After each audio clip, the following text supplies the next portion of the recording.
Inter Miami introduced Lionel Messi to fans in front of a rain-soaked, sold-out crowd in Fort Lauderdale last night. A lot of rain, but a lot of smiles, too.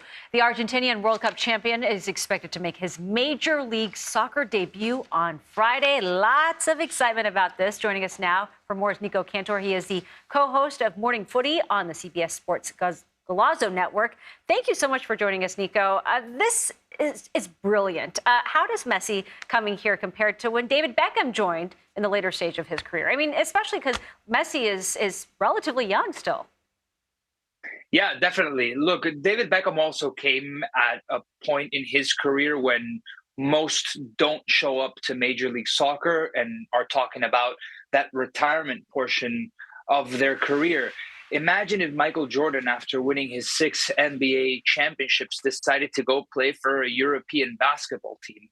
That's how revolutionary this signing for Inter Miami and for Major League Soccer as a whole is. It's a watershed moment, definitely. And Beckham set a precedent. For sure he did when he signed for the LA Galaxy near 2010. And it definitely made the league start rethinking about some of the rules and how they would take on the magnitude of signing such big name players. In fact, they made a rule called the David Beckham rule, in which you could pay one of 3 stars per team over the salary cap. So definitely having Lionel Messi, arguably, in my opinion, the greatest footballer that has ever lived in Major League Soccer, maybe it'll force the league to start thinking about certain things from a logistic perspective or from an administrative perspective, and to make it more appealing towards the rest of the soccer world. So I was kind of surprised that the contract only goes to 2025. It's like, this is a 2-year deal, that's it? But they must think it's worth the investment to bring him here. What kind of economic impact do they believe that Messi's presence is going to have on the league? Yeah, it would be worth the investment if he even played just 3 games for Inter Miami.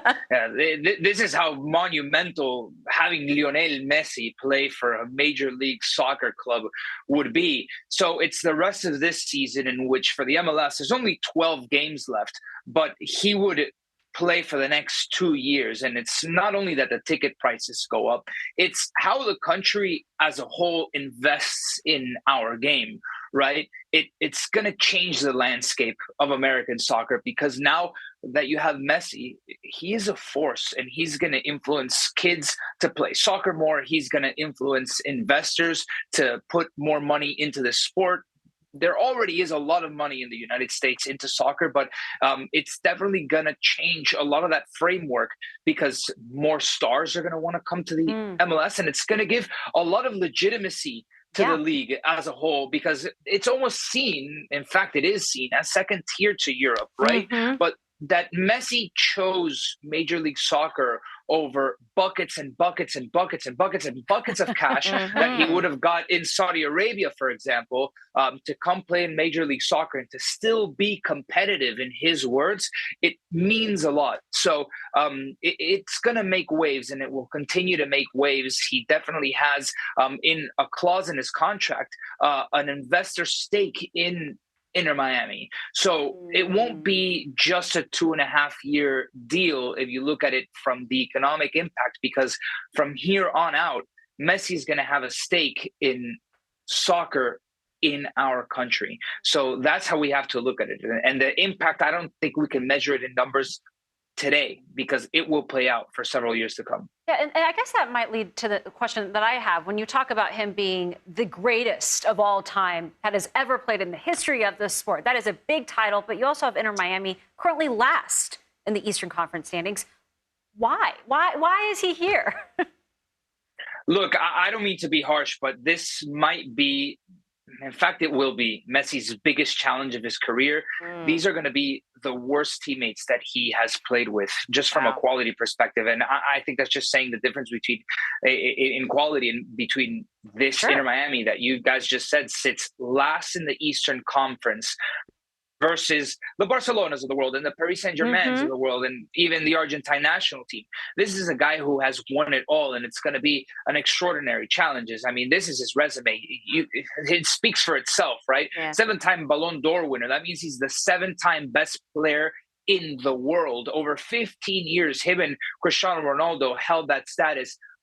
And nobody could really debunk and dethrone the greatness of these two players. So it's going to be a massive challenge. And the fact that he chose Inter Miami, it's because he didn't really want to play anywhere else from the very outset. From when Inter Miami was formed as a club, they wanted to shoot for the stars. And the fact that they have a Spanish-speaking owner in Cuban-American Jorge Mas and his brother paired with David Beckham, it almost felt like a match that destiny already wrote that they were going to get together, and it was just a matter of time. And the fact that on the table, Messi didn't want to continue at Paris Saint-Germain, it's his club in France where he already was, and it was essentially between Inter Miami's offer and Saudi Arabia's offer, and he it's almost like he didn't want to check out and go to to Saudi Arabia, and he wanted to come to Miami where the lifestyle was a little bit more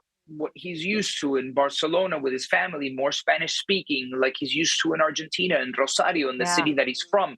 So Inter Miami put out an attractive enough offer with this massive deal, not only between the two parties, but Apple as well comes into that equation. So they put out something on the table that he ended up liking from not only a sports perspective, from an economic perspective, but from a personal perspective, to make his family happy as well in a city that I think he will be happy in. I think that's really fascinating because we just assume that, it's all about the money. Yeah. But he's got all the money he could need for the rest of his life, right? So quality of life goes a long way. See, just like everyone else during the pandemic, we're all talking about quality of life in our job and a work-life balance. Yeah. Even when you're the greatest, you consider that. And he was already spotted shopping at Publix with his family. Wife and kids in tow. That's cool. Definitely leaning into the Florida life. Nico Cantor. Yeah, absolutely. Thank you so much, Nico. Yeah, thank you guys.